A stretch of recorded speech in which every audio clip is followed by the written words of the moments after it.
Hello बच्चों, कैसे हो? सब बढ़िया। आज हम बात करेंगे क्लास 12 केमिस्ट्री का चैप्टर 1, जिसका नाम है विलयन। और विलयन से पूछे जाने वाले जो भी आपके इम्पोर्टेंट ऑब्जेक्टिव टाइप क्वेश्चन हैं, वो आज हम लोग यहाँ पर डिस्कस करने वाले हैं। ठीक है, तो सोल्यूशन से जितने भी आपके इम्पोर्टेंट ऑब्जेक्टिव टाइप क्वेश्चन बन सकते हैं, वो हम लोग यहाँ पर डिस्कस करेंगे। क्योंकि अगर हम बात करें ऑब्जेक्टिव की, तो ऑब्जेक्टिव हमारा एक ऐसा क्वेश्चन होता है जिसको अगर आपने सही किया है तो सही, और गलत किया है तो गलत हो जाएगा एकदम।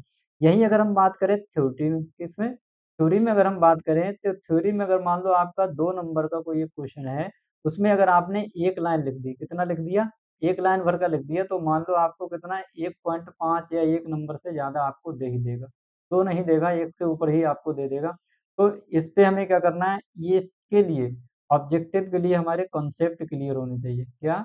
कॉन्सेप्ट जो है वो हमारे क्लियर होने चाहिए, तभी हम क्या करेंगे, ऑब्जेक्टिव सही कर पाएँगे। तो आज हम बात करेंगे ऑब्जेक्टिव जितने भी इम्पोर्टेंट इस वाले चैप्टर से बन सकते हैं, उनको अगर आपने ये लगा लिए तो इनसे रिलेटेड, ठीक है, जो भी और आपके बनने वाले क्वेश्चन होंगे, आप उनको आसानी से कर देंगे। क्योंकि क्या करता है, जो हमारे क्वेश्चन होते हैं, उनमें जो हमारा डाटा होता है, ठीक है, केवल उसी को परिवर्तित कर देता है, बाकी लैंग्वेज आपकी वही रहती है। तो देख लीजिए किस तरह से इनको हम सॉल्व करते हैं, और इससे रिलेटेड अगर आपसे पूछे जाएँगे तो आप क्या करेंगे, उन्हें एकदम आसानी से सॉल्व कर लेंगे। तो चलिए चलते हैं, वीडियो में आगे बढ़ने से पहले बताना चाहूँगा, अगर आप हमारे चैनल पे पहली बार विज़िट कर रहे हैं, और या आपने अब तक चैनल को सब्सक्राइब नहीं किया, तो पहले चैनल को सब्सक्राइब कर दीजिए। और आपका लाइक हमें मोटिवेशन देता है। प्लीज़ वीडियो अच्छा लगे तो लाइक कमेंट ज़रूर करना, जिससे कि हमें मोटिवेशन मिले और हम आपको एकदम बेहतरीन कंटेंट प्रोवाइड करा सकें। तो इसको बनाने में हमें बहुत मेहनत लगती है। हम ये नहीं कह रहे हैं कि हमें आपका मेहनताना चाहिए। आपसे बस यही रिक्वेस्ट है कि ये वीडियो आप अपने साथियों को शेयर कर दीजिए, ठीक है? जितना ज़्यादा से ज़्यादा हो सके शेयर कर दीजिए, चैनल को सपोर्ट कीजिए, और वीडियो को लाइक कीजिए और कमेंट किया करिए हर वीडियो में, ठीक है? अच्छा लगे तो, नहीं लगे तो कोई बात नहीं है। तो अब हम आगे आगे बढ़ते हैं। ऑब्जेक्टिव टाइप, ठीक है, जिसे हम वस्तुनिष्ठ प्रश्न कहते हैं। क्वेश्चन कुछ इंपॉर्टेंट क्वेश्चन हमने यहाँ पे लिए हैं, उनके आज हम लोग व्याख्या करेंगे, डिस्कस करेंगे किस तरह से उनको सॉल्व करते हैं। तो चलिए शुरू करते हैं। क्वेश्चन नंबर 1 आपके सामने कुछ इस तरह से है। कह रहा है कि विलयन, ठीक है, कोई एक विलयन दे रखा है, विलयन जिनके पराशर दाब समान ताप पर समान होते हैं, क्या कहलाते हैं? भई ऐसे विलयन दे दिए जिनके पराशर दाब कैसे हैं? मान लो इसका पाई जितना है, उतना ही पाई इसका है। तो अगर पराशर दाब समान होते हैं तो उसे हम क्या कहते हैं? उसे हम कहते हैं समपराशरी। क्या कहते हैं? समपराशरी, ठीक है? तो इसमें कुछ नहीं करना, आपको क्या लिख देंगे? समपराशरी। कौन-सा हो जाएगा हमारा? डी वाला जो है ऑप्शन एकदम सही हो जाएगा, ठीक? समपराशरी। समांकृतिक मतलब उनकी आकृति अगर समान होती है, समावयवी उनमें अवयवों की संख्या समान होती है। जैसे मान लो ये A प्लस 2 से मिलकर बना है, और ये C प्लस D 2 से मिलकर बना हुआ है, तो इसमें भी 2 अवयव हैं, इसमें भी 2 अवयव हैं, तो हम कहते हैं कैसे हैं, हमारे समावयवी हैं, ठीक है? पर ऐसा नहीं है, ठीक? तो आंसर क्या हो जाएगा हमारा? डी वाला answer is the right answer. आगे बढ़ते हैं, क्वेश्चन नंबर 2। क्वेश्चन नंबर 2 कह रहा है BaCl2 और NaCl और ग्लूकोज 3 हमें कंपोनेंट दे रखे हैं। कह रहा सममोलर, इनकी जो मोलरता है वो कैसी है? समान है। N क्या है? इनके बराबर है। अगर वन मोल है तो सभी के वन मोल होंगे। विलयन के पराशर दाब इस क्रम में होंगे। तो देखो, एक हमारा विलयन है, दूसरा हमारा ये विलेन है, और तीसरा हमारा ये विलेन है। ये विलेन अगर मैं बात करूँ, ये विलेन जो है वो मेरा है BaCl2 का, ये विलेन है हमारा Na और Cl का, और ये विलेन अगर हम बात करें तो ये हमारा किसका? ग्लूकोज का, ठीक है? किसका हो जाएगा? ग्लूकोज का। अब इसमें अगर हम बात करें, यहाँ पर हमें जो आयन्स मिलेंगे, क्या मिलेंगे? आयन्स की बात कर लो, या यहाँ पर हम बात करते हैं कि जो हमारा पराशर दाब है, ये जो हमारा पराशर दाब है, ये हमने पढ़ा था, ये हमारा कैसा है? ये है अणुसंख्य गुणधर्म। कैसा है? अणुसंख्य गुणधर्म, इस बात को याद रखना। बहुत से क्वेश्चन आपके यहीं से सॉल्व हो जाएंगे, अणुसंख्य गुणधर्म अगर आपको पता है तो, ठीक? तो ये अणुसंख्य गुणधर्म है, अणुओं की संख्या पर डिपेंड करता है। तो अगर हम इसका अणुसंख्य निकालेंगे, किसी चीज का अणुसंख्य निकालते हैं, तो फार्मूला लगाते हैं आई, ठीक? आई बराबर जो हमारा फार्मूला होता है वो हमारा कौन सा होता है? वो होता है हमारा ऑब्जर्व वैल्यू, ऑब्जर्व वैल्यू, और नीचे हमारा क्या होता है? कैलकुलेटेड मान। कौन सा होता है? कैलकुलेटेड मान। जब हमने वांट हाफ फैक्टर पढ़ा था, क्या पढ़ा था? वांट हाफ फैक्टर जब आपने पढ़ा था, तब आपने ये चीजें सीखी थी। अगर आपने ये नहीं पढ़ा है तो पहले जाके देख लीजिए, क्योंकि ये जो हमारा वांट हाफ फैक्टर है, ये थोड़ा कॉम्प्लिकेटेड है, ठीक है? तो उसमें ये वैल्यूज बदलती रहती है, कभी ये ऊपर आ जाता है, ये नीचे आ जाता है, क्यों होता है, कब होता है, तो ये आप देख लेंगे जाके, ठीक है। तो अगर मैं इसकी बात करूँ BaCl2 की, तो BaCl2 जब ये अपने आयनों में टूटता है तो हमें ये देता है Ba2 प्लस का प्लस 2Cl माइनस का। तो यहाँ पर हमने 1 मोल इसका लिया है, तो 1 ही मोल इसका बना है देखो, और 2 मोल बन गए हमारे पास इसके। इधर बाद में हमें कुल कितने मोल मिले, 3 मोल। तो ये हमारी जो वैल्यू होगी वो कौन सी होगी, ऑब्जर्व्ड वैल्यू। कौन सी होगी, ऑब्जर्व्ड वैल्यू। ये हमारी वैल्यू होगी, ये कौन सी होगी, हमारी कैलकुलेटेड वैल्यू या थ्योरेटिकल वैल्यू। तो यहाँ से आई का मान अगर हम निकालेंगे तो कितना हो जाएगा, 3/1, मतलब कि यहाँ से आई का मान 3 आ जाएगा इस वाले के लिए, ठीक है, किसके लिए, बी के लिए। ऐसे इसकी बात करें तो इसमें 1 और 1 2, तो 2/1 अगर हम रखेंगे तो कितना आ जाएगा, यहाँ से आ जाएगा इसके लिए 2, और इसके लिए कितना आ जाएगा, क्योंकि ये अपने आयनों में टूटता ही नहीं है। क्या होता है, ये अपने आयनों में नहीं टूटता है, इसका बनमोल ही रहेगा, ठीक। तो यहाँ देखो मोल, ये सबसे ज्यादा किसका हो जाएगा, BaCl2 का, फिर NaCl का, फिर इसका ग्लूकोज का। तो कौन सा हमारा पहला ही ऑप्शन दिखाई दे रहा है, देखो BaCl2 NaCl और ग्लूकोज, ठीक। तो 3 मोल इसके मिलेंगे, 2 मोल इसके और 1 मोल इसका मिलेगा। तो आंसर आपका ए वाला एकदम ठीक हो जाएगा। अब हम बात करते हैं, थर्ड क्वेश्चन कह रहा है निम्नलिखित में से कौन सा अणुसंख गुणधर्म है।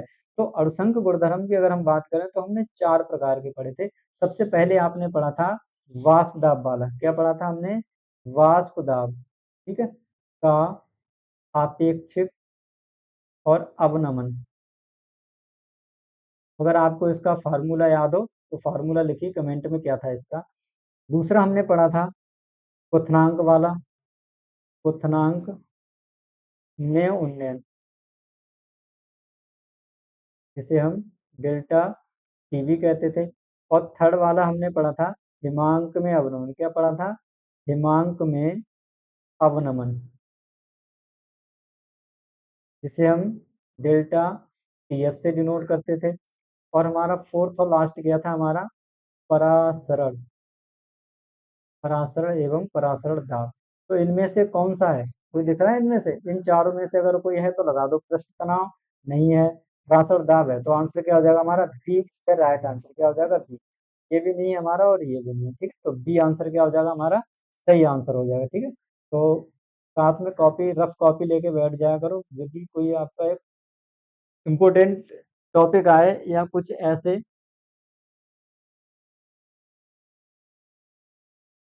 पिंग आए, ठीक है, तो जिसको आप आसानी से अपनी कॉपी में अपनी भाषा में लिख लिया करो, जिससे कि आपको वो पता रहे और उसी के आधार पर और भी कुछ सवाल होते हैं वो सॉल्व हो जाते हैं। अब देखो कह रहा है 2 विलेनों, एक एक्स है और एक वाई है, को अर्धपारगम झिल्ली द्वारा पृथक किया जाता है। तो ओर से एक्स की ओर से वाई की ओर जाता है, ठीक है, तो एक्स की ओर से बाई की ओर जाता है, इसका अर्थ क्या है, इसका अर्थ है मान लो जैसे अगर आपको 2 इस तरह के विलयन दे दिए जाएँ, ठीक है, इनको किससे अलग करा जा रहा है, अर्ध पारगम झिल्ली, जैसे सपोज दे दिए, ठीक है। जब इन दोनों को अर्ध पारगम झिल्ली द्वारा क्या करा जाता है, सेपरेट किया जाता है, तो यहाँ मान ले रहा हूँ मैं, क्या है मेरा एक्स और यहाँ क्या है मेरा वाई। तो कह रहा है एक्स की ओर से वाई की ओर जाता है, तो ये जो एक्स है ये कहाँ जा रहा है, ये जा रहा है वाई की ओर, कहाँ जा रहा है, वाई की ओर। तो हम जानते हैं कि कम सांद्रता से अधिक सांद्रता वाले की ओर क्या होता है, विलायक की अणु गति करते हैं, तो इसकी सांद्रता कैसी हो जाएगी, कम, और इस वाले की सांद्रता कैसी हो जाएगी, अधिक, क्या हो जाएगी, इस वाले की सांद्रता हमारी अधिक हो जाएगी। अर्थात कहने का तात्पर्य क्या कह रहा है, एक्स की सांद्रता वाई से अधिक है, तो एक्स की सांद्रता वाई से अधिक नहीं है। वाई की सांद्रता एक्स से अधिक है, बिल्कुल सही बात है, वाई की सांद्रता एक्स से अधिक है, तभी एक्स क्या कर रहा है, वाई की ओर गति कर रहा है, तो हमारा क्या हो जाएगा, बी आंसर सही हो जाएगा, ठीक है। दोनों की सांद्रताएं समान होती तो ये ऐसा नहीं होता, एक्स वाई की ओर नहीं जाता। किसी विलेन की सांद्रता अधिक हो सकती है, ऐसा नहीं हो सकता, क्योंकि उसने कह दिया ये इधर से इधर जा रहा है, ठीक है, तो किसी की नहीं हो सकती है। तो अगला क्वेश्चन नंबर 5 कह रहा है निम्नलिखित में से विलेन का कौन सा गुण अणुओं की संख्या पर निर्भर नहीं करता है, कौन सा गुण है जो संख्या पर निर्भर नहीं करता है। अभी हमने 4 पढ़े थे, ऊपर देख लेना। तो वासदाब का अवनमन भी हमने पढ़ा था, ये भी अणुओं की संख्या पर डिपेंड करता है, हिमांक में अवनमन करता है और परासरण दाब करता है। कौन सा बच्चा हमारा डी, ये नहीं करता, सी वाला नहीं करता है, तो ये हमारा क्या हो जाएगा, इस क्वेश्चन का राइट आंसर हो जाएगा। पृष्ठ तनाव जो है वो अणुओं की संख्या पर डिपेंड नहीं करता है, ठीक। आगे क्वेश्चन नंबर 6 कह रहा है निम्नलिखित में से किस जलीय विलयन का क्वथनांक सबसे अधिक होगा। अब देखो क्वथनांक की अगर हम बात करते हैं तो जो हमारा क्वथनांक है ये भी हमारा क्या है, ये भी हमारा अणुसंख्य गुणधर्म है, यानी कि कोलिगेटिव प्रॉपर्टीज है। क्या है? कोलिगेटिव प्रॉपर्टीज है। तो ये भी अणुओं की संख्या पर डिपेंड करता है। किस पर डिपेंड करता है? अणुओं की संख्या पर डिपेंड करता है। तो इसमें भी क्या करेंगे हम, क्वथनांक सबसे ज्यादा किसका होगा, जहां ज्यादा आयन होंगे क्वथनांक उसका ही ज्यादा होगा। ठीक। तो अगर हम इसके लिए आई का मान निकाल लें, और संख्य गुण अगर हम इसका निकाल लें, ठीक है, तो और संख्य गुण क्या हो जाएगा इसका, observe value upon calculated value. ठीक है। इससे पहले अगर हम इसकी बात करें, इसमें एक प्लस एक माइनस मिलेगा, तो दो बटे क्या हो जाएगा, एक, यानी कि कितना आ जाएगा, दो आ जाएगा आई यहाँ से। इसकी अगर हम बात करें तो यहाँ पर क्या आ जाएगा हमारा, टू प्लस का और दो Cl2 माइनस, तो यहाँ पर कितने मिल जाएंगे हमें, 3 मोल, और 1 मोल हमारा कैलकुलेटेड वाला था, कितने आ जाएंगे हमारे पास, 3 मोल आ जाएंगे। ठीक है। तो यहाँ पर अगर हम बात कर लें, तो इसका जो आंसर होगा 6 वाले का, तो सबसे ज्यादा पराश्रयदाब किसका हो जाएगा आपका, जिसमें ज्यादा आयंस हैं। ठीक है। तो क्वथनांक, सॉरी क्वथनांक की बात कर रहा है, क्वथनांक, या कह लो कि जिसमें ज्यादा आयंस होते हैं, उसको तोड़ने के लिए हमें क्या करना पड़ता है, ज्यादा हीट करना पड़ता है। यानी कि जो Ca है वो एक Cl इधर और एक Cl इधर, यानी कि इसमें दो बॉन्ड है। यहीं पर अगर हम बात करें NaCl की, किसकी, NaCl की, तो इसमें केवल एक ही बॉन्ड है, ये आसानी से टूट जाएगा। इसको हमें दो बार एनर्जी देनी पड़ेगी इसकी तुलना में। ठीक है। तो इसका क्वथनांक क्या होगा, ज्यादा होगा, कौन से वाले का, CaCl2 का। ठीक। तो आंसर क्या हो जाएगा आपका, डी वाला आंसर सही हो जाएगा। अब देखो यहाँ पर कह रहा है क्वेश्चन नंबर 7। ठीक है। इंपोर्टेंट क्वेश्चन है, इस तरह के सवाल भी आपसे पूछे जाते हैं। ठीक है, लॉन्ग में कह रहा है, दो द्रवों P एवं Q के वाष्पदाब क्रमशः, ये P का है और ये किसका है, Q का है, वो भी mm में दे रखे हैं। P के 3 मोल और Q के 2 मोल मिलाने से प्राप्त विलयन का कुल वाष्पदाब क्या होगा। तो बताओ भी, जैसे आपने पढ़ा था वाष्पदाब निकालना, किस तरह से हम वाष्पदाब को कैलकुलेट करते थे। तो अगर हम बात करें विलेन के वाष्पदाब की, तो हम बात करते हैं कि जो हमारा PS होता है, विलेन का कुल वाष्पदाब होता है, वो हमारा क्या होता है, Pa प्लस Pb के बराबर होता है। ऐसा आपने पढ़ा था। जब भी विलेन के कुल वाष्पदाब की बात करेंगे तो इस प्रकार से हम पढ़ते हैं। और यहाँ पर अगर हम बात करें तो Pa हमारा होता है P0A इंटू चाई ए, और इसी तरह से Pb की बात करें तो क्या होता है, Pb इंटू P0B इंटू क्या होता है हमारा, चाहे भी। तो यहाँ पर एक बराबर क्या मान लिया मैंने, P मान लिया, और B बराबर क्या मान लिया मैंने, Q मान लिया। ठीक। तो P का जो मान है, P का जो परासर दाब है वो कितना है मेरा, वो है 80, और Q का जो परासर दाब है वो कितना है, वो है मेरा 60। ठीक। ये चीजें हमें दे रखी हैं। अब देखो ये जो मोल प्रभाव है, ठीक है, चाई P, चलो P के ही निकाल लो, P के मोल प्रभाव निकालेंगे तो P के मोल कितने हैं, 3, तो यहाँ लिख लो 3 बटे कुल मोल कितने हो जाएंगे, 3 और 2 5। तो यहाँ से कितना आ जाएगा मेरा, 0 पॉइंट इससे डिवाइड कर दो, कितना आ जाएगा, चाहे ऐसा ही रहने दो, इसको हम सीधे यहाँ पे रख देंगे। इसी तरह से क्या करेंगे हम, चाई क्यू पे निकाल लो, चाई क्यू कितना है, 2/5, तो ये भी हम उठा के यहाँ रख देंगे। अब देखो, अब बात आती है जो हमारा PS है, वो क्या हो जाता है, P0A इंटू चाहिए, तो P0A कितना है मेरा, P0A है मेरा 80, और गुणा चाई ए कितना आ गया, 3/5 प्लस 60 गुणा 2/5, कितना हो गया। इससे अगर हम काटेंगे तो कितना आ जाएगा हमारा, 16 आ जाएगा। इससे अगर हम काटेंगे तो कितना आ जाएगा हमारा, 12 आ जाएगा। यानी कि हमारे पास अब बच गया PS इक्वल टू कितना हो गया, 16 गुणा 3 प्लस 12 गुणा 2, ये आ गया। कितना हो जाएगा, 16 गुणा 3 बराबर 48 प्लस 12 दूनी 24। जब आप इनको जोड़ देंगे, जब जोड़ेंगे तो कितना आ जाएगा आपके पास, 72 mm आ जाएगा, कितना, 72 mm। तो आंसर क्या आ जाएगा, D is the right answer. ठीक है। तो इस तरह से याद रखना, जब भी हम विलन का, कुल विलन का वाष्प दाब निकालते हैं तो Pa प्लस Pb, यानी कि जितने अवयव हैं उन सबका आंशिक दाब जोड़ देते हैं, और आंशिक दाब निकालते हैं उसके शुद्ध अवस्था में वाष्प दाब गुणा उसके मोल प्रभाव से। ठीक है। इनकी गुणा कर देते हैं तो P आ जाता है, इनकी गुणा कर देंगे Pb आ जाएगा। सबको जोड़ के निकाल लो कितना आएगा, वही क्या होगा, विलेन पास का। क्वेश्चन नंबर 8 कह रहा है कि निम्नलिखित में से कौन सी सांद्रता इकाई ताप पर डिपेंड नहीं करती है। अब यहाँ देखो टेम्परेचर की बात कर रहा है, तो टेम्परेचर की अगर हम बात करें तो हमारा जो द्रव्यमान होता है, क्या होता है, जो मास होता है, ठीक है, वो आपका ताप पर डिपेंड नहीं करता है। ऐसे तापमान से कोई फर्क नहीं पड़ता है। तो इसमें देखो मोलरता की जब हम बात करते हैं, कैपिटल M बराबर, तो इसमें क्या होता है, विलेय के मोल बटे क्या लेते हैं, विलेन का आयतन। क्या होता है यहाँ पर, विलेन का आयतन होता है, ठीक। तो ये डिपेंड करता है ताप पर, ठीक है, ये ताप पर डिपेंड करता है। नॉर्मलता, इसमें हम नॉर्मलिटी निकालते हैं, ठीक है, इसमें नहीं आता हमारा। मोललता की अगर हम बात करें, जिसको हम स्मॉल एम से लिखते हैं, तो इसमें भी हम क्या लिखते हैं, विलेय के मोल बटे क्या लिखेंगे, द्रव्यमान किसका, विलायक का, ठीक है। तो यहाँ विलायक का हम क्या लिखते हैं, द्रव्यमान, और वो भी किस में लेते हैं, किलोग्राम में, ठीक। तो यही चीज है, जो हमारा द्रव्यमान है वो ताप पर डिपेंड नहीं करता है। तो आंसर क्या हो जाएगा आपका सी, ठीक है, इसको सी कर लो, इसको डी कर लो। तो आंसर क्या हो जाएगा हमारा, मोललता, ठीक है। मोललता तापमान पर डिपेंड नहीं करती है, याद रखो। अब बात करते हैं क्वेश्चन नंबर 9। कह रहा है राउल्ट के नियम के अनुसार एक बिलियन के वाष्पदाब का आपेक्षिक अवनमन किसके बराबर होगा। तो वाष्पदाब का जो आपेक्षिक अवनमन है ये किसके बराबर होगा। तो वाष्पदाब का आपेक्षिक अवनमन का आपने सूत्र पढ़ा था, P not a minus P S upon P not a, कुछ इस तरह से हमने पहले पढ़ा था। ये कह रहा है ये बराबर होता है हमारा किसके, मोल प्रवाह के, किसके, ए के। और ये क्या है हमारा, ए के मोल प्रवाह के बराबर होता है, ठीक है। अब यहाँ पर बात करेंगे, जो ये है हमारा, ये क्या होता है, ये हमारा होता है विलेय, अर्थात विलेय के मूल प्रवाह के बराबर होता है वाष्पदाब में अपेक्षिक अवनमन, ठीक है। क्या होता है, वाष्पदाब में अपेक्षिक, ये वाष्पदाब में अवनमन होता है। अपेक्षा कर दी हमने तो ये अपेक्षिक हो गया, ठीक है। इसको हमने पहले वाले चैप्टर में पढ़ा है, अगर आपने नहीं देखा हो तो वहां जाके ये आप क्लियर कर लीजिए, फिर आपको पता चल जाएगा। तो क्या हो गया, ये विलेय के मोल प्रवाह, यानी कि पहला ही आंसर क्या हो जाएगा इसका, सही हो जाएगा। विलेय के मोल प्रवाह की संख्या के बराबर होता है वाष्पदाब का आपेक्षिक अवनमन, ठीक। आगे बढ़ते हैं, क्वेश्चन नंबर 10 के आगे। कह रहा है कि समुद्र के जल से शुद्ध जल प्राप्त करने की विधि है।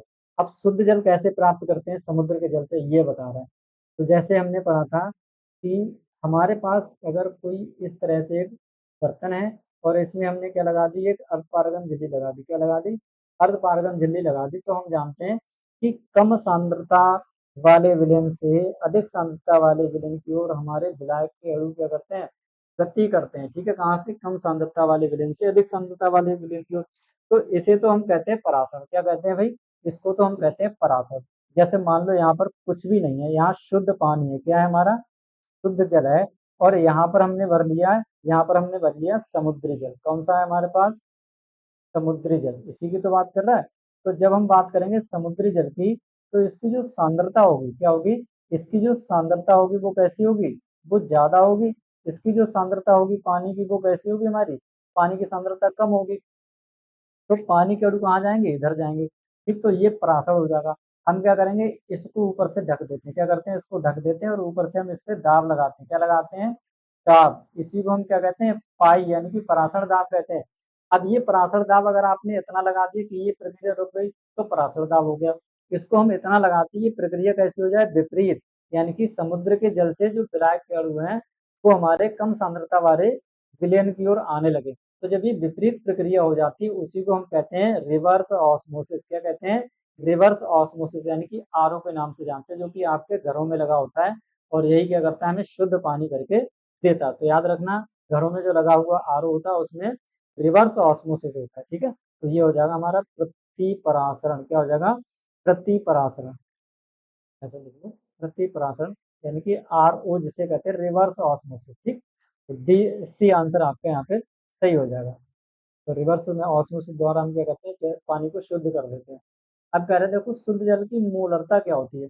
मोलरता की अगर हम बात करें तो आपने फार्मूला पढ़ा होगा, इसको हम कैपिटल एम से रिप्रेजेंट करते हैं, ठीक।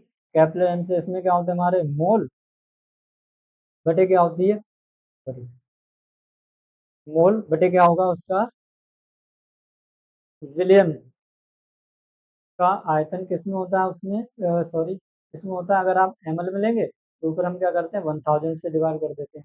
नीचे आप किसमें लेंगे, लीटर में लेंगे तो आप ऊपर 1000 से डिवाइड नहीं करते हैं।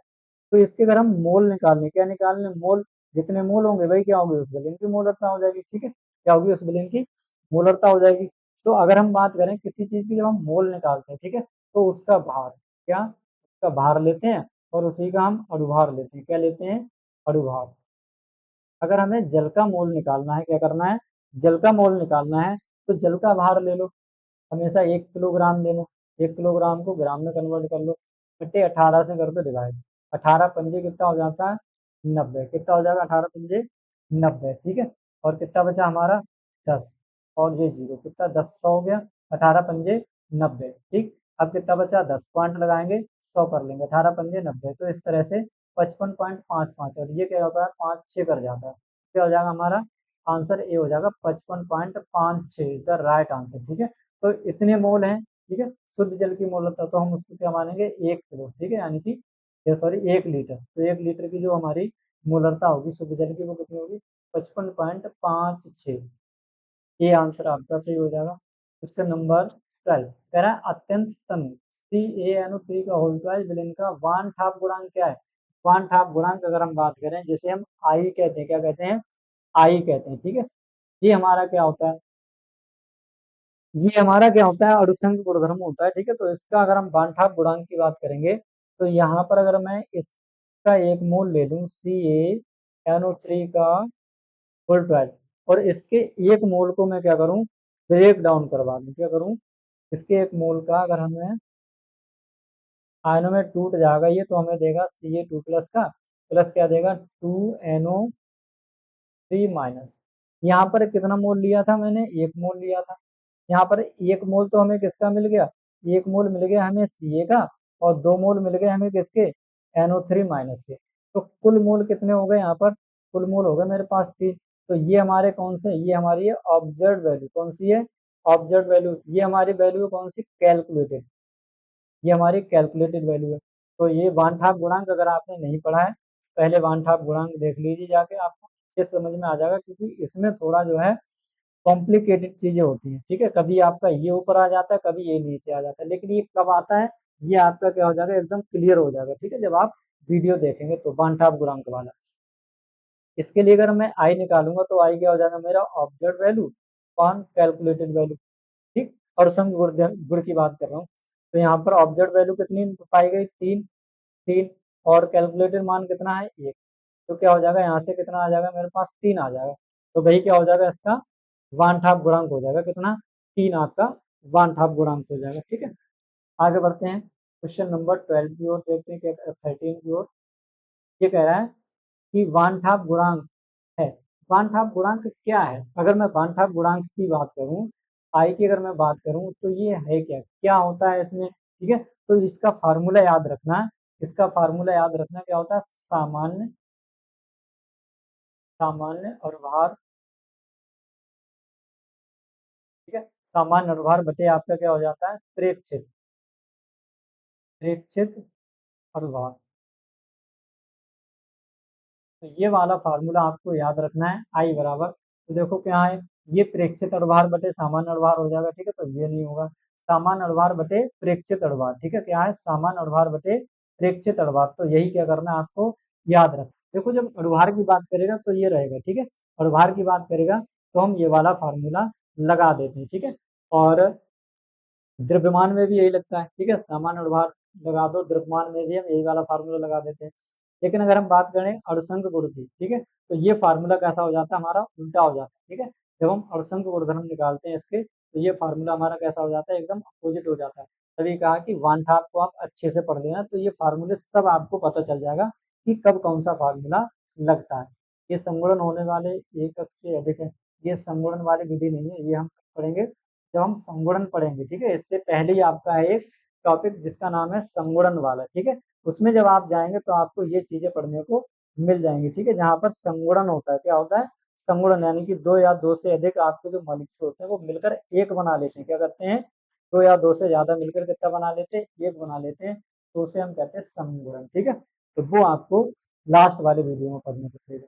वियोजन पर, वियोजन मतलब किसी चीज का टूटना, तो यहाँ पर ऐसा कुछ नहीं है। क्वेश्चन नंबर अब आपके पास है 14, ठीक है, कह रहा है 5 लीटर 2 मोल NaOH विलयन बनाने के लिए आवश्यक NaOH के मोलों की संख्या।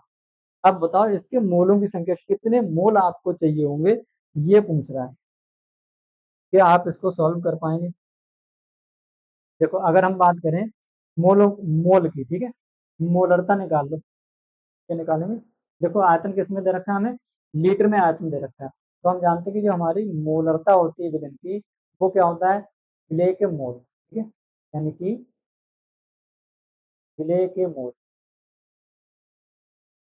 बटे क्या होता है हमारा विलियन, इसमें होता है हमारा लीटर में, किसमें होगा विलियन हमारा लीटर में दे रखा होता है, ये बात आपको ध्यान रखनी है, ठीक है। अब देखो इसके मोलों की संख्या निकालनी है, क्या करनी है, इसके मोलों की संख्या निकालनी है। मोलरता कितनी दे रखी, 2, तो एक बार हम इस फार्मूले में लिख के देखते हैं जरा क्या होता है हमारा। देखो 2 बराबर विलेय के मोल, ठीक है, तो एन को एन लिख लो, एन विलेय, और ये कितना दे रखा है हमारा 5 लीटर, या एक मान के ऐसे मल्टीप्लाई कर दो, कितना हो जाएगा 5 दूनी 10, तो एन विलेय, तो एन विलेय कितना आ जाएगा हमारा यहाँ से 10 आ जाएगा, कितना आ जाएगा 10, ठीक है, तो ये आंसर हो जाएगा हमारा ए वाला। करेंगे विलेय के मोल निकाल लेंगे, ठीक है, विलेय के मोल बराबर क्या हो जाएगा हमारा 10 आ जाएगा, ठीक। और विलेय के मोल तब निकालते जब हमें इसका भार दे रखा होता, तो हम सीधे एन बराबर लिख देते, ठीक है, भार बटे अनुभार। अगर आपको भार ना दे रखा हो तो फार्मूला ये लगा देना, ठीक है, मोलरता वाला। ये मोलरता ध्यान रखना कब की बात है, जब यहाँ पर दे रखा है लीटर, यहाँ पर अगर किलोग्राम दे रखा होता, ग्राम दे रखा होता, तो यहाँ पर क्या आ जाता हमारा द्रव्यमान आता विलायक है, ठीक है, वो भी किसमें किलोग्राम में। तो आंसर ये आपका सही हो जाएगा। आगे बढ़ते हैं, क्वेश्चन नंबर 15 क्या कह रहा है। क्वेश्चन नंबर 15 कह रहा है निम्नलिखित में से किस विलयन का वाष्प दाब सबसे कम होगा। अब देखो वाष्प दाब जो है क्या है, ये इंपॉर्टेंट चीज है, ठीक है, इस तरह के जो क्वेश्चन है ये आपके बहुत ही ज्यादा इंपॉर्टेंट है। कह रहा है वाष्प दाब सबसे कम किसका होगा। अब बताओ जरा, अगर मैं वाष्प दाब की बात करूं, यहाँ पर चलो मैंने केवल 2 ही सोल्यूशन आपको यहाँ पर बना के रखता हूँ। एक ले लिया मैंने NaCl का, किसका ले लिया NaCl का, और एक ले लिया मैंने K2SO4 का, किसका ले लिया K2SO4 का। यहाँ पर अगर मैं बात करूँ, यहाँ पर केवल आपके पास क्या होगा NaCl, और यहाँ पर क्या होगा हमारा जो SO4 होगा क्या होगा SO4 होगा, ठीक है, जैसे हम H2SO4 लिखते हैं इसी तरह से ये बन गया हमारा K2SO4, ठीक। तो यहाँ पर देखो कितने बॉन्ड तोड़ने, एक ही वाला बॉन्ड टूटेगा, एक ही वाला बॉन्ड टूटेगा, यहाँ केवल एक ही बॉन्ड टूटना है। या क्या करेंगे, हम इसके अड़संग गुण निकाल लेंगे, दोनों का आई निकाल लो। NaCl की अगर मैं बात करूँ तो NaCl क्या बनाता है, ये देता है Na plus plus Cl minus, तो यहाँ पर एक मोल इसका एक मोल इसका, कुल मोल कितने हो गए 2, और एक मोल इसका, तो इसके लिए आई का मान निकालेंगे तो ऑब्जर्व वैल्यू, ठीक है, और बटे कैलकुलेटेड मान। तो ऑब्जर्व वैल्यू मेरी ये होती है जो बाद में हमें मिलती है, तो ये कितना आ गया 2/1, यहाँ से कितना आ जाएगा 1 आ जाएगा। अब देखो K2SO4 के लिए निकाल लो, K2SO4 के लिए निकालेंगे तो क्या बनता है यहाँ पर 2K प्लस का बनता है, और SO4 क्या बनता है माइनस का, तो यहाँ 2 मोल इसके हो गए 1 मोल इसका, कुल मोल कितने होगा 3। ये मेरा क्या है कैलकुलेटेड वैल्यू है, तो यहाँ से आई बराबर क्या हो जाएगा ऑब्जर्व, यानी कि 3/1 बराबर कितना आ जाएगा मेरा 3 आ जाएगा। तो वन हाफ फैक्टर जो है आई, इसको आप अच्छे से पढ़ लेना, क्योंकि वन हाफ फैक्टर यानी कि यहाँ से जो क्वेश्चन है वो हर साल पूछा जाता है, ठीक है, यहाँ से अधिक संभावना रहती है क्वेश्चन के आने की। तो यहाँ अगर मैं बात करूंगा तो आंसर क्या हो जाएगा मेरा, D is the right answer, ठीक, क्या हो जाएगा D is the right answer. इसी तरह से आगे बढ़ते हैं, क्वेश्चन नंबर 16 कह रहा है निम्नलिखित में से सबसे कम वासदाम वाला विलेन है, इसमें भी यही पूछ रहा है, तो इसमें भी क्या हो जाएगा यही हो जाएगा, ठीक है, क्या हो जाएगा यही। यहाँ से कितने मिलेंगे हमें 3, यहाँ से कितने मिलेंगे हमें 2, इन दोनों का मोल होता कितना रहता है 1 1 है, ठीक है, 1 1 देगा। आगे बढ़ते हैं, क्वेश्चन नंबर 17। क्वेश्चन नंबर 17 क्या कह रहा है, निम्नलिखित में से किस जलीय 0.1 0.1 मोलर विलेन का हिमांक न्यूनतम होगा। अब ये बताना है इनमें से कौन सा ऐसा विलेन है जिसकी मोलरता कितनी है, जिसकी मोलरता 0.1 है, ठीक, जिसकी मोलरता 0.1 है। तो ऐसा कौन सा विलेन है जिसका हिमांक सबसे कम होगा, क्या होगा, जिसका हिमांक सबसे कम होगा, ये आपको बताना है, ठीक। हिमांक की अगर हम बात करते हैं तो हिमांक में हम पढ़ते हैं डेल्टा TF, ये तो पढ़ते हैं हिमांक में अवनमन, तो डेल्टा TF क्या होता है, हिमांक में अवनमन होता है। तो हिमांक में अवनमन यानी कि TF की बात कर रहा है, ये हिमांक में अवनमन होता है, लेकिन कह रहा है विलेन का हिमांक न्यूनतम होगा, तो TF जो है वो कौन से विलेन का कम होगा। क्या देखो एक एक बार हमें दे रखा है क्या सोडियम क्लोराइड यानी कि NaCl, और एक बार हमें क्या दे रखा है, पोटेशियम सल्फेट K2SO4। तो ये दो चीजें हमको दे रखी हैं। तो यहाँ पर आपको याद रखना है, जैसे अभी हमने पढ़ा था, यहाँ पर जो हमारी वैल्यू आती है वो कितनी आ जाती है, वो आती है हमारी 2 और 1 3 की। यहाँ पर कितना आता है, यहाँ पर आता है हमारा 1, जैसे अभी हमने ऊपर पढ़ा था, ठीक है, तो उसको देख लेना। तो सबसे ज्यादा क्या है, इसका जो है क्वथनांक हिमांक कम होगा, इसका K2SO4 यानी कि पोटेशियम सल्फेट वाले का, ठीक है। K2SO4 का जो हिमांक होगा वो कैसा होगा, सबसे कम होगा इनमें, ठीक। अब आगे बढ़ते हैं, क्वेश्चन नंबर 18। 18 कह रहा है यूरिया के एक जलीय विलयन की मोललता क्या निकालना, मोललता की बात कर रहा है, यानी कि स्मॉल एम कितनी दे रखी है, 4.44 मोल पर किलो, 1 किलो में। विलयन में यूरिया का मोल प्रभाव है। अब यूरिया का मोल प्रभाव आपको भाई ज्ञात करना है, क्या करना है, यूरिया का जो मोल प्रभाव है वो किस तरह से आप क्या करेंगे, कैलकुलेट कर पाएंगे, ये हमको बताना है। देखो अगर हम बात करें यूरिया के विलयन की, ठीक है, इसकी यूरिया का जो विलयन है यहाँ पर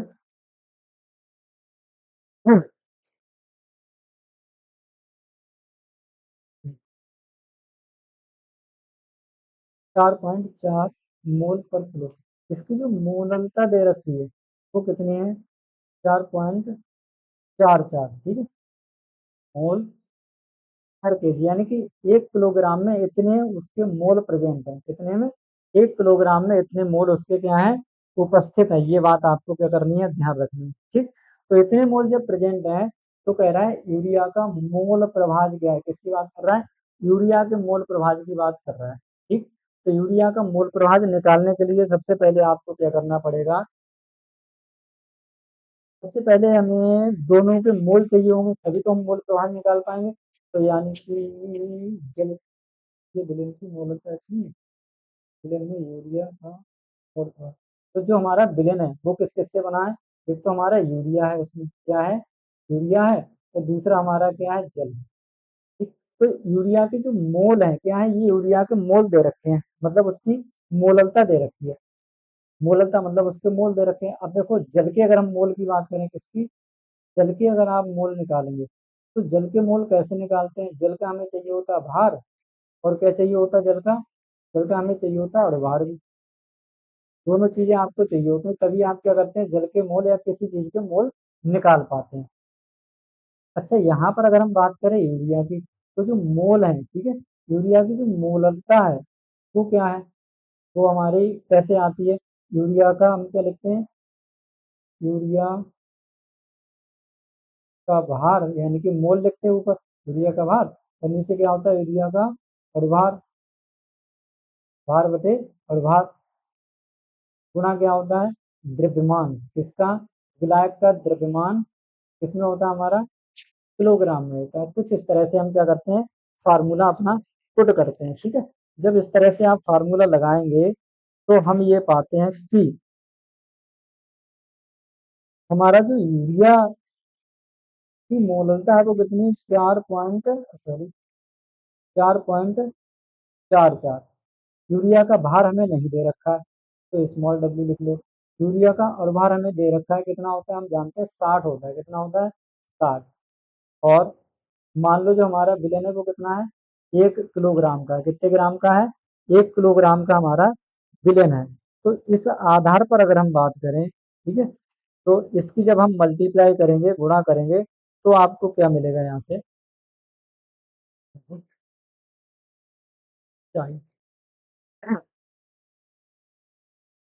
इनकी जब हम ऐसे करके मल्टीप्लाई करेंगे, यानी कि डब्ल्यू की अगर हम बात करेंगे तो क्या आ जाएगा, 4.44 इंटू क्या आ जाएगा हमारे पास, 60 आ जाएगा। इनकी अगर आप गुणा करेंगे, ठीक है, इन दोनों की जब हम गुणा करेंगे तो आपको क्या मिलेगा, और इनकी गुणा करने से पहले अच्छा है कि जो यूरिया की मोल, चलो ठीक है, इनको यूरिया के मोल ही मान लो, ठीक है, एक बार, 1 मिनट।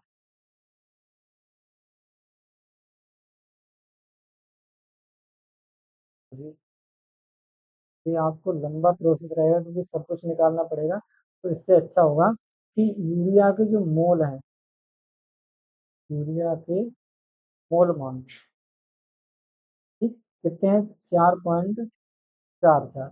अच्छा जल के मोल निकाल लो। जल के मोल, अब देखो यहाँ पर जल का जो है भार नहीं दे रखा है, तो जल का भार हम कितना मान लेंगे, 1 लीटर, सॉरी 1 किलोग्राम। ठीक है, क्योंकि यहाँ पर क्या है, मोललता है। ठीक है, मोललता है तो किलोग्राम मान लेंगे। तो 1 किलोग्राम मतलब 1000 ग्राम आ जाता है इसका, बटे 18 होता है। इससे जब आप डिवाइड करेंगे तो अभी हमने पहले पढ़ा था शुद्ध जल की मोललता कितनी होती है, 55.56। कितनी होती है, 55.56। अब देखो आपको क्या निकालना है, यूरिया का मोल प्रभाव निकालना है। ठीक है, यूरिया का मोल प्रभाव, तो जिसका हमें मोल प्रभाव निकालना होता है उसका मोल ऊपर बटे टोटल मोल। तो यूरिया का मोल कितना है, 4.44, और बटे क्या हो जाएगा, 55.56 प्लस 4.44। ऊपर हमारा ये रहेगा 4.44, बटे नीचे इन दोनों को जब हम ऐड करेंगे तो कितना हो जाएगा, ये हो जाएगा हमारा 6 4 10, और 5 4 9 और 1 क्या हो जाएगा 10, पॉइंट लगा दो। और 5 4 9 और 1 10, 5 और 1 6, कितना हो जाएगा, 60 हो जाता है। कितना हो जाता है, 60। यानी कि ये आ गया मेरे पास 4.44 बटे 60। अब आप इससे जब डिवाइड करेंगे तो आपका आंसर आ जाएगा 0.074 के समथिंग। ठीक, तो ये आंसर आ जाएगा आपका, जो कि ए वाला आंसर आपका एकदम सही है। ठीक, तो ये वाला आंसर आपका क्लियर हो जाएगा। तो इस तरह से आप क्या करेंगे, एक कंसेप्ट है आपके, ठीक है, फार्मूले हैं, इनको आप अच्छे से समझ लीजिए कि कब कौन सा फार्मूला हमें लगाना है। क्वेश्चन नंबर 19 कह रहा है कि Na2CO3 के 0.2 मोलर विलयन के 500 ml के लिए वांछित मात्रा होगी। कितनी वांछित मात्रा होगी, ये आपको क्या करना है, कैलकुलेट करना है भैया। ये आपको ज्ञात करना है कि इसकी जो मात्रा होगी वो हमें कितनी दे रखी होगी। और मात्रा की जब बात करेगा तो आप याद रखना क्या, यहाँ पर ये दे रखी है मोलरता। क्यों, क्योंकि यहाँ पर जो ml में आयतन लिखा हुआ है, तो हम जानते हैं कि जब हम मोलरता की बात करते हैं तो हम लिखते हैं विलेय के मोल। क्या लिखते हैं, विलेय के मोल, विलेय के मोल। ठीक, बटे हम क्या पढ़ते हैं, विलियन। विलियन वो भी किस में रहता है हमारा, सॉरी, लीटर में। ठीक, किसमें रहेगा हमारा, लीटर में। अब देखो मोलरता हमें दे रखी है, और विलेय के मोल बराबर क्या होता है, मोल किसी चीज के जब हम निकालते हैं तो उसका मोल क्या होता है, उसका भार बटे उसी का अणुभार। भार बटे अणुभार, इस तरह से हम उसके मोल निकाल लेते हैं। ठीक, अब चलो ये चीजें यहाँ पर अगर हम रख दें, देखो m बराबर क्या हो जाएगा, m बराबर हो जाएगा हमारा भार बटे अणुभार, क्या हो जाएगा, आयतन किसमें, लीटर में। ठीक, तो भार की जगह अगर हम भार लिखते हैं और अणुभार कितना हो जाता है, इसकी बात कर रहा है Na2CO3, तो Na2CO3 का आप अणुभार निकाल लो, Na2 और CO3। देखो Na2 कितना है, एक का 23 होता है, तो दो का कितना हो जाएगा 40, क्या रख देंगे हम 40। एक कार्बन है, कितना होता है 12, प्लस 3 है, एक का 16 होता है, और 3 कितना हो जाएगा, यहाँ हो जाएगा 48। इनको जरा जोड़ लो, 8 और 2 10, अच्छे 16 के 6, 5 और 1 6 और 4 10, कितना हो जाएगा, 110 हो जाएगा। क्या रख दो, 100, सॉरी 106 गुणा कितना है, 500 ml है, तो ml को लीटर में कन्वर्ट करने के लिए ऊपर 1000 लगाते हैं, तो दो जीरो से दो जीरो कट जाएंगे, 5 दूनी कितना हो जाएगा 10, और 2 से जब आप इसको काटेंगे 106 को, कितना काटेंगे 2 से 106 को, तो कितना आ जाएगा, दो पंजे और 5.3 आ जाएगा। कितना आ जाएगा हमारा, 5.3, 5.3। 1 मिनट, रुक जाओ।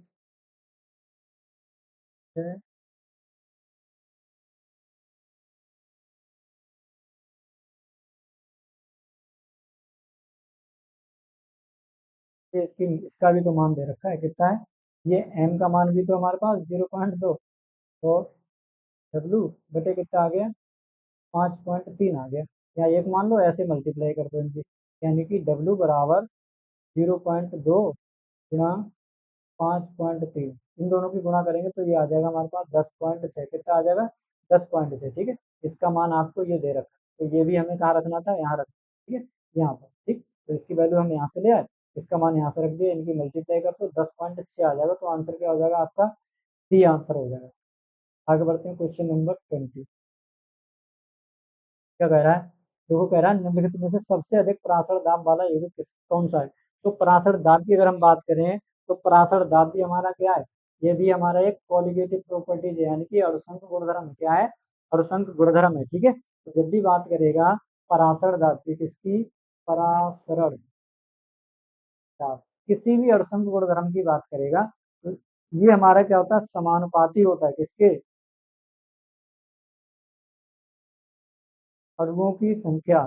ठीक है, अणुओं की संख्या या आयन के, जितने ज्यादा अणु होंगे या जितने ज्यादा उसमें आयन होंगे, उसी पर क्या करेगा? ये डिपेंड करेगा। तो देख लो आयन किसमें सबसे ज्यादा मिलेंगे। यहाँ से हमें कितने मिलेंगे? यहाँ से हमें मिलेंगे दो इसके मिलेंगे और एक इसका, यानी कि 3 आयन मिलेंगे। यहाँ से कितने मिलेंगे? 2 आयन मिलेंगे। यहाँ से कितने मिलेंगे? एक इसका मिलेगा Na का, और दो इस सॉरी 2 Na के और एक इसका, कितने हो जाएंगे? यहाँ से 3 हो जाएंगे। यहाँ 3 हमें इसके मिलेंगे। ठीक है, NH3 का, NH4 सॉरी NH4 का होल ट्राई। तो 3 हमें कहाँ से मिलेंगे? NH4 से मिलेंगे, और एक हमको यहाँ से मिलेगा। कितने मिल जाएंगे? कुल 4 मिल जाएंगे। ठीक है, तो 4 आयन इसके ज्यादा हो जाएंगे, यानी कि अणुओं की संख्या इसकी ज्यादा होगी। जब ये टूटेगा तो ये क्या बनाएगा? ये बनाएगा हमारे पास NH4। ठीक है, कितने हैं? 3। तो 3 NH4 ये प्लस का बना लेगा, प्लस CO4 के माइनस का बन जाएगा। तो देखो, 3 मोल यहाँ से, 1 मोल यहाँ से, कुल कितने मोल मिल जाएंगे हमें? 4 मोल। तो ज्यादा ज्यादा आयन है, 3 आयन इसके, 1 आयन इसका है, तो ज्यादा आयन हो जाएंगे। तो आंसर क्या हो जाएगा हमारा? सी। ठीक है, तो जहाँ ज्यादा आयनों की संख्या हो जाए या आई का मान जिसका ज्यादा आ जाए। ठीक, अगला क्वेश्चन है क्वेश्चन नंबर 21। ये कह रहा है कि 8 ग्राम NaOH 450 ml विलेन में घुला हुआ है, विलेन की मोलरता क्या होगी? ये आप क्या करेंगे? HW में। ठीक है, सबसे इजी सवाल है। ठीक है, सबसे इजी सवाल है, और यही क्या करेंगे आप? HW में रहेगा आपके लिए, और इसका जो आंसर होगा वो सभी कमेंट में बताएंगे। ठीक है, सबसे ज्यादा इजी सवाल है। ग्राम में बाहर दे रखा है, और ये आपका मॉलिक्यूल दे रखा है, इसका आप अणुभार निकाल लेना। कितना हो जाएगा? 23 प्लस ऑक्सीजन का कितना होता है? 16 प्लस 1। ठीक है, तो 24 और 16 कितना हो जाएगा? यहाँ से 24 और 16 हो जाएगा मेरा 40। ये अणुभार आ गया। बाकी भार दे रखा है, भार बटे अणुभार, और ये ml में दे रखा है, 1000 लिख लेना और ऊपर करना। तो कमेंट में इसका आंसर बताना है कितना आएगा। Question number 22। मेरा 5 मिलीग्राम NaCl प्रति लीटर होता है। तो आपने एक चीज पढ़ी होगी, ppm में सांद्रता। इसमें ppm में सांद्रता। तो यहाँ अगर कह रहा है कि 5 मिलीग्राम NaCl प्रति लीटर, 1 लीटर में NaCl की जो मात्रा है वो कितनी? 5 मिलीग्राम है। तो इसी को हम कहते हैं ppm में सांद्रता। ठीक है, और ये हमारा इसमें से कुछ भी नहीं है। आगे हम बात करें क्वेश्चन नंबर 23। कह रहा है सबसे अधिक क्वथनांक प्रदर्शित करने वाला जलीय विलयन है। तो क्वथनांक सबसे ज्यादा कौन प्रदर्शित करेगा? जिसमें आयंस ज्यादा होंगे। क्या होंगे? जिसमें आयंस ज्यादा होंगे। ठीक है, तो किसमें आयंस ज्यादा है हमारे? देख लो, सबसे ज्यादा आयंस जहां होंगे वही क्या करेगा? सबसे ज्यादा क्वथनांक को प्रदर्शित करेगा। तो कौन सा है? किसमें है सबसे ज्यादा आयंस? यहाँ पर देखो, अगर मैं बात करूं तो ये क्या बनाता है? 2Na प्लस का बनाएगा, प्लस SO4 माइनस का बनाएगा। तो 2 आयन और 1 आयन कितने मिलेंगे? यहाँ से 3 आयन मिल जाएंगे। यहाँ से कोई आयन नहीं मिलेगा। ठीक है, आयन होते ही नहीं है, इसमें भी आयन नहीं होते। यहाँ कितना मिलेगा? K प्लस NO3, यहाँ से 2 आयन मिलेंगे। तो सबसे ज्यादा अणु किसके रहेंगे? इसके ही रहेंगे। ठीक है, Na2SO4 के। तो आंसर हमारा क्या हो जाएगा? D, Na2 और SO4। ठीक है, इसका ही क्या होगा? सबसे ज्यादा क्वथनांक होगा। ठीक है, क्वथनांक सबसे ज्यादा, यानी कि उसको ज्यादा हीट करना पड़ेगा इनकी तुलना में। Question number 24। कह रहा है कि हिमांक का अवनमन सीधा समानुपात दर्शाता है। हिमांक का जो अवनमन होता है, और हिमांक का अवनमन किसके बराबर होता है?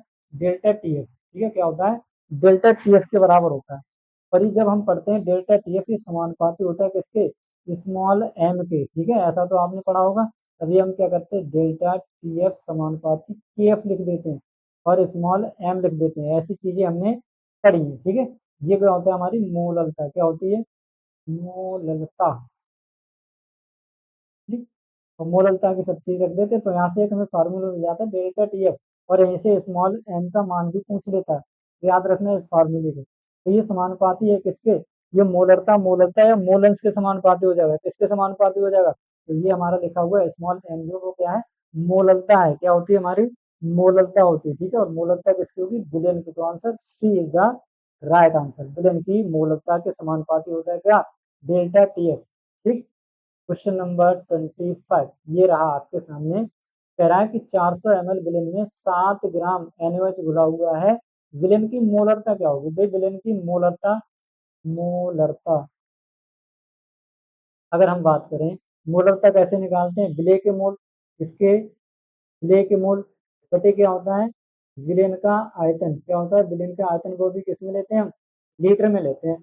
और विलेय के मोल कैसे निकालते हैं, मोलरता को कैपिटल एम से लिख दो, विलेय के मोल कैसे निकालते हैं, बाहर बटे उसी का अणुभार, तो यहाँ बाहर कितना है 7 ग्राम, बटे अणुभार NaOH का अणुभार कितना होता है 23 और 16 39 और 40, 40 गुणा कितना दे रखा है 400 ml।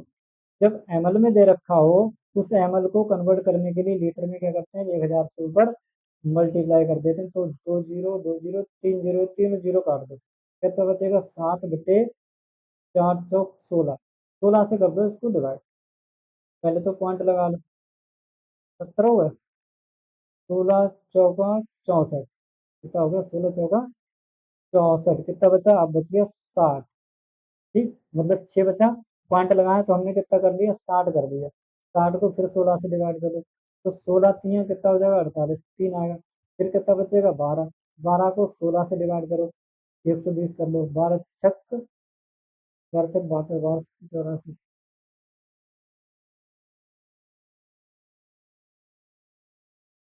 437, मतलब ये आपका आंसर आ जाएगा कौन सा, 437 वाला, आंसर क्या हो जाएगा आपका 437, ठीक है। तो एक आंसर आपका हो जाएगा ए वाला। आगे बढ़ते हैं, क्वेश्चन नंबर 26 कह रहा है स्प्रिट के एक नमूने में, किसकी बात कर रहा है, स्प्रिट के एक नमूने में एथेनॉल, ठीक है, कितना है 90%, एथेनॉल बोले तो C2H5OH, ये कितना है 90%। और जब भी प्रतिशत की बात करें तो मान लिया करो क्या, माना जो हमारा विलेन है, माना विलेन कितना है हमारा 100 ग्राम का है, ठीक है, तो C2H5OH बराबर 90% जो है वो कितना हो जाएगा 90 ग्राम, ठीक। जब 100% विलेन है 100 ग्राम, तो 90% C2H5OH कितना हो जाएगा 9 ग्राम, 90 ग्राम हो जाएगा। और बचा क्या हमारा, अगर ये जल है, बाकी जो चीज है, मान लो उसे मैंने जल लिख दिया, ठीक, तो जल बचा हुआ कितना हो गया हमारा, देखो 100 में से 90 ग्राम तो हमारा यही हो गया, तो बचेगा कितना 10, तो 10 ग्राम क्या मान लिया हमने, जल मान लिया, ठीक है, 10 ग्राम जल मान लिया। हमें क्या करना है, मोल प्रभाव निकालना है किसका, C2H5OH का। तो C2H5OH का मोल प्रभाव निकालने के लिए हमें दोनों के मोल चाहिए होंगे, तो पहले हम क्या करेंगे, C2H5 और OH के मोल निकाल दो, C2H5 OH के मोल बराबर क्या हो जाएगा, इसका भार कितना है 90, बटे और भार कितना होता है एथिल अल्कोहल का C2H5OH, C2H5 और OH, 12 दूनी कितना हो जाएगा 24, 2 कार्बन का हो जाएगा और 6 हाइड्रोजन का हो जाएगा, और एक ऑक्सीजन है 16, कितना हो गया 6 6 12, 12 और 4 16 के 6 4, 46 आ गया, कितना आ गया 46 आ गया, ठीक। या इसको कर लो 23 और ऊपर कितना आ जाएगा 45, यानी कि 45/23 आ गया। अच्छा, इसको जब आप डिवाइड करेंगे 45/23 जब आप डिवाइड करेंगे, तो आपको यहाँ से कितना मिलेगा, मैं काट के देख रहा हूँ, ठीक है। जब आप इनको डिवाइड करेंगे तो मिलेगा आपको 1.95, कितना आ जाएगा 1.95। इसी तरह से जल के मोल निकाल दो, जल के मोल, जल कितना बचा हमारे पास 10 बटे कितना 18, ठीक। तो पहले क्या करेंगे पॉइंट लगा लेंगे, 100 हो जाएगा, 18 पंजे कितना हो जाएगा 90, और फिर 18 पंजे 90, तो ये इसके मोल आ जाएंगे। हमें चाई क्या निकालना है, C2H5OH। तो जब C2H5OH चाय का निकालना है तो जिसका निकालना होता है उसके मोल ऊपर कितने हैं, 1.95, तो टे 1.95 प्लस 0.55, 1.95 अपॉन इन दोनों को जब हम जोड़ेंगे, ठीक है, इन दोनों को जब आप जोड़िएगा तो आपको जो है प्राप्त होगा 2.05। ठीक है, मैं यहाँ ऐड कर दे रहा हूँ कैलकुलेटर से क्योंकि टाइम ज़्यादा नहीं है। इससे जब आप इसको डिवाइड करेंगे, ठीक, तो जब आप इससे इसको डिवाइड करेंगे तो आपका आंसर आ जाएगा 77, यानी कि पहले वाला, ठीक है, 77.0.779। जब आप इसको डिवाइड करेंगे तो ठीक 0.779 के आसपास जो है इसका आंसर आ जाएगा, और आंसर क्या हो जाएगा हमारा, ए वाला आंसर राइट आंसर हो जाएगा। ठीक, और भी बचा एक आध देखें बस। तो ये तो थे आपके बिलियन नामक चैप्टर से जो भी आपके इम्पोर्टेंट ऑब्जेक्टिव टाइप क्वेश्चन बन सकते थे वो। और इस तरह के क्वेश्चंस की आप प्रैक्टिस कर लीजिए और इसी तरह के क्वेश्चन आपको पूछे जाते हैं। पीछे वाला कोई भी आपके पास पेपर पड़ा हो, 2025 का पड़ा हो, जो हुआ है 2024 का हो, उसको जब आप उठा के देखेंगे तब आपको पता चलेगा कि हाँ इसी तरह के क्वेश्चन उससे पूछे जाते हैं ऑब्जेक्टिव में। ठीक है, तो उम्मीद करता हूँ वीडियो आपको अच्छा लगा होगा, और इस तरह के जब आपसे ऑब्जेक्टिव टाइप क्वेश्चन पूछे जाएंगे तो आप उनको आसानी से सॉल्व कर देंगे। तो मिलते हैं अगले वीडियो में, तब तक के लिए आप सभी को बहुत बहुत धन्यवाद। और आपने यहाँ तक वीडियो देखा इसके लिए आपको बहुत बहुत धन्यवाद, बहुत बहुत बधाई। तो मिलते हैं अगले वीडियो में, तब तक के लिए आप सबको धन्यवाद।